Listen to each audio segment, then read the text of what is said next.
Kalau kita memahami teknik pernafasan ini dengan baik, bisa dipastikan nafas kita akan jauh lebih baik, jauh lebih stabil, dan jauh lebih panjang. Simak video ini selengkapnya. Assalamualaikum warahmatullahi wabarakatuh. Kembali lagi di channel saya, Muhammad Miftahuddin. Bagi yang belum subscribe, silakan klik tombol subscribe, nyalakan loncengnya. Pada video kali ini kita akan kembali membahas tentang tips suara, yaitu spesifiknya adalah kita akan membahas tentang nafas. Banyak yang tanya di kolom komentar, bagaimana sih Bang caranya supaya nafas saya lebih panjang? Bagaimana supaya kuat azan dengan nafas yang panjang? Bagaimana supaya kuat membaca Al-Quran atau menjadi imam atau membaca tilawah dengan nafas yang panjang? Maka jawabannya hanya satu sebenarnya, adalah ketika kita memahami teknik pernafasan yang benar dan kemudian kita melatihnya terus-menerus, itu adalah solusinya. Setiap kita berlatih, tentu harus ada teknik atau panduan yang tepat, sehingga waktu yang kita habiskan untuk berlatih itu akan tampak progres hari demi hari, bulan demi bulan, tahun demi tahun. Dan ini adalah base-nya pengalaman pribadi saya. Jujur saya termasuk qori atau orang yang aktif di bidang suara, namun dengan nafas yang pas-pasan ya, bahkan bisa dibilang pendek. Jadi beberapa tahun yang lalu, apalagi di masa remaja, ketika masih awal-awal peralihan suara dari suara anak-anak ke suara remaja, itu rasa yang saya alami adalah nafas sangat berat, ya, sangat pendek sekali ketika dipakai untuk membaca Al-Quran atau untuk adzan. Kemudian suara tidak mampu tinggi, ya otomatis endingnya adalah tidak bisa utuh ketika mengeluarkan suara. Baik secara teknik pernafasan seperti yang sudah saya pernah bahas di video-video sebelumnya, bisa dicek di playlist tips suara. Di situ saya mungkin menjelaskan dua ya, seingat saya, yaitu pernafasan dada dan pernafasan perut.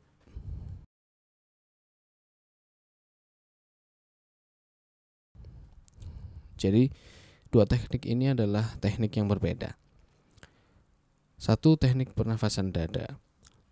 Teknik pernafasan dada ini tentunya dalam kondisi tertentu memang pasti terjadi, dan secara naluri biasanya hal ini terjadi ketika kondisinya adalah cepat. Misalnya dalam olahraga lari, ketika kardiovaskular kita sedang dilatih, maka kita akan mengalami paru-paru yang mungkin sangat berat ya, kos-kosan. Maka di situ kemudian pernafasan dada ini yang muncul, jadi sifatnya cepat. Biasanya ditandai dengan pergerakan di area pundak, dada ini terlihat berkontraksi ya, mengembang. Seperti itu. Ketika kita tarik nafas dengan cepat, pasti yang masuk udaranya ke rongga dada.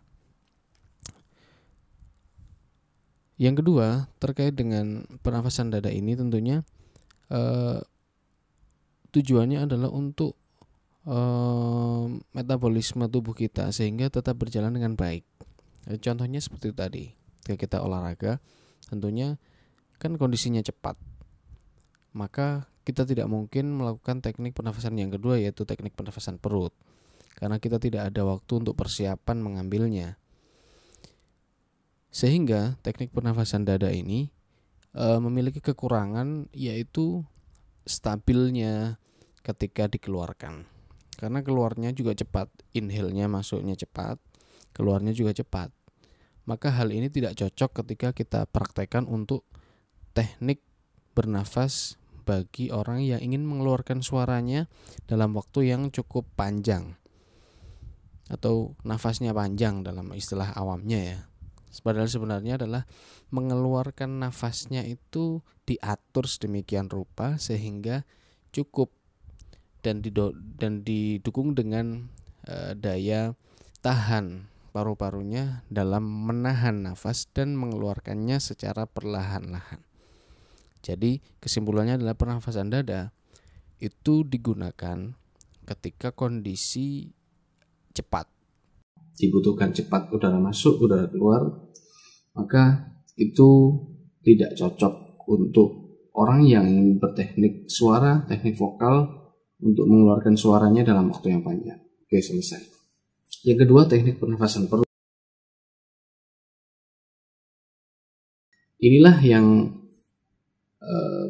biasanya disebut dengan teknik pernafasan diafragma, yaitu menggunakan teknik tahanan di area rongga perut atau di bawah diafragma. Berlawanan dengan teknik pernafasan dada, kalau pernafasan dada kan dilakukan dengan cepat, masuknya, keluarnya juga cepat. Sedangkan teknik pernafasan perut ini dikondisikan sedemikian rupa sehingga narik nafasnya perlahan, dikeluarkannya juga perlahan, sesuai dengan kebutuhan orangnya. Dan ini sangat cocok ketika digunakan untuk teknik adzan, teknik tilawah yang membutuhkan nafas panjang, menyanyi pada momen-momen tertentu. Dan pernafasan perut ini juga sangat mendukung kestabilan vokal. Kenapa? Karena vokal itu sangat didukung oleh teknik pernafasan kita. Namanya juga vokal ya. Ketika kita bersuara, sumber suara itu adalah dari tekanan udara atau tekanan nafas dari dalam tubuh kita, kemudian menggetarkan pita suara sehingga terproduksi atau terciptalah getaran itu menjadi suara yang bisa kita atur sedemikian rupa dalam teknik kita, kemudian kita keluarkan sesuai kebutuhan kita. Suara yang besar, suara yang tinggi, suara yang mungkin agak pertengahan, seperti itu ya. Sangat bergantung pernafasan kita. Maka teknik pernafasan perut ini menjadi sangat penting dipahami oleh orang-orang yang ahli suara atau bergerak di bidang suara atau vokal. Tipsnya adalah satu, yaitu ambil nafas supaya masuk ke dalam rongga perut itu harus perlahan-lahan. Inhale-nya perlahan-lahan, exhale-nya ditahan dan dikeluarkan perlahan-lahan. Contoh, kita ambil perlahan, kita tahan, sambil kita keluarkan pelan-pelan.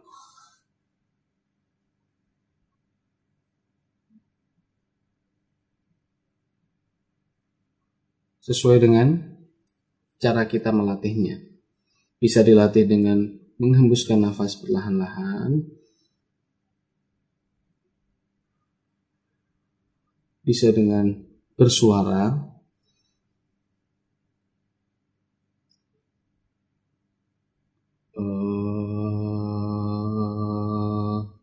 Dinaikkan nadanya.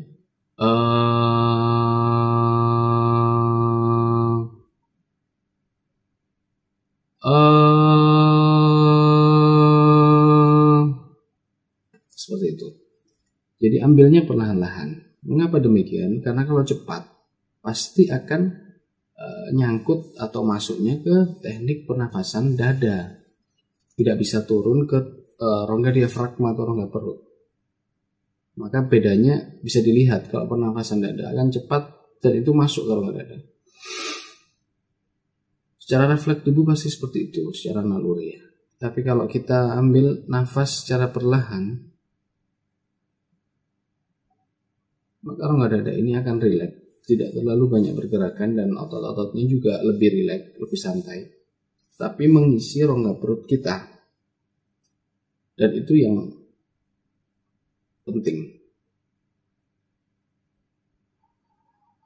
Maka ketika tarik nafas, yang dipastikan mengembang adalah rongga perut kita, bukan rongga dada kita. Kalau rongga dada kita yang bergerak atau terjadi pengembangan, maka itu masih kurang maksimal. Lagi-lagi tergantung kita rileks atau tidak memasukkan udara melalui hidung ke dalam rongga perut kita. Kalau kita terlalu cepat, maka tidak akan maksimal. Kalau kita tidak bisa memasukkan udara ke dalam rongga perut kita secara maksimal, maka exhale-nya, keluarnya pernafasan itu juga akan cepat. Sehingga latihannya adalah diambil nafas pelan-pelan. Bisa dilihat tidak ada pergerakan yang signifikan. Saya tahan dulu, baru dikeluarkan perlahan. Bisa dilatih sesuai dengan kadar kemampuannya ya. Mungkin awal-awal bisa beberapa detik, kemudian meningkat lagi setengah menit, kalau kuat 1 menit. Tujuan yang pertama adalah namanya juga melatih, adalah untuk membiasakan rongga pernafasan kita untuk beradaptasi dengan menahan itu. Karena memang ketika kita tidak pernah melatih untuk menahan, maka kecenderungannya akan cepat dihembuskan karena tidak nyaman. Sehingga sebenarnya kita ini melatih ketidaknyamanan itu di dalam rongga pernafasan kita supaya kita bisa mampu menghasilkan output atau suara maupun tahanan nafas yang baik yang cukup. Saya rasa itu dari video ini. Bila ada yang masih kurang jelas, bisa silahkan ditulis di kolom komentar. Video selanjutnya kita akan membahas tentang bagaimana memproduksi suara dengan teknik pernafasan perut yang benar. Sekian, Assalamualaikum warahmatullahi wabarakatuh.